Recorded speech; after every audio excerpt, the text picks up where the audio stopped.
Question 50, which of the following is the most likely diagnosis? And we got a CT scan. I mean, if it's not obvious already, we're doing neuro. A 39-year-old woman is brought to the ED after collapsing at home. Her partner reports finding her unconscious on the bathroom floor. On exam, she's lethargic but arousable. Neck stiffness is present. A non-contrast head CT is shown. Okay, so they really did not tell us much at all. I mean, neck stiffness, you don't need any of this.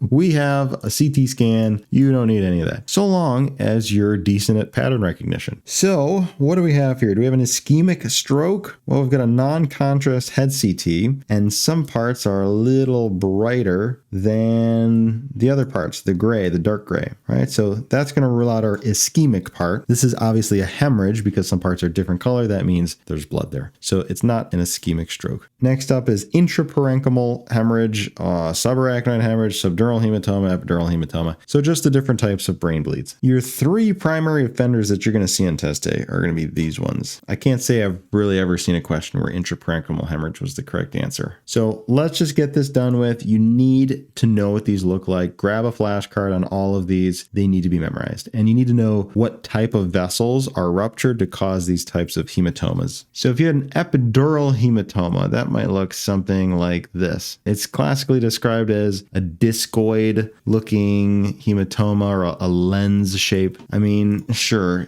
I can hallucinate that, but I just think it looks a lot like a lemon. So I just remember it as the one that looks like a lemon. And you'll notice it's almost always like right around here, and that's for good reason. It's because the middle meningeal artery runs right in here somewhere. So that's why it tends to always present towards the anterior portion of the calvarium. Okay, I'm going to give you another yellow. Is a lemon a fruit? Confirmed. We're going to give you another yellow fruit for subdural hematoma. This one, maybe I'll draw it like this. Tends to look something like this. You've probably seen a lot of these. They describe these as, I don't even know how they describe them. I just think it looks like a banana, right? Kind of looks like a banana. So if you see a banana shape, it's a subdural hematoma. Lemons are epidural, bananas are subdural. I don't know, maybe this will help you remember. All this medicine stuff we're learning is BS. Banana, subdural. Why not? Subdural hematomas tend to be due to torn emissary or bridging veins. These tend to be a bit of a slower bleed, and they can present a week or two after the bleed has initiated. Unlike epidural, this is usually pretty sudden, very acute. And finally, the last one we're going to talk about, subarachnoid hemorrhage. This is between the subarachnoid and the pia mater. So this is kind of our deepest layer here. This happens when you have cerebral vessels that hemorrhage. Like you had a cerebral aneurysm, a saccular baryaneurysm that ruptured. Blood tends to pool in the basal cisterns, so just the lowest part of the brain, and it tends to look kind of like this. Maybe you call this a starfish. I think it kind of looks like a crab and a starfish. So that's how I remember it. This is your subarachnoid hemorrhage that we're dealing with. So the correct answer is C. Intraparenchymal hemorrhage, just very briefly, it would look something like this. There's just a big bright spot. It would be very white on CT like this, just in the middle of the parenchyma. It's in the actual brain tissue itself, as opposed to all the others, which are just around the brain.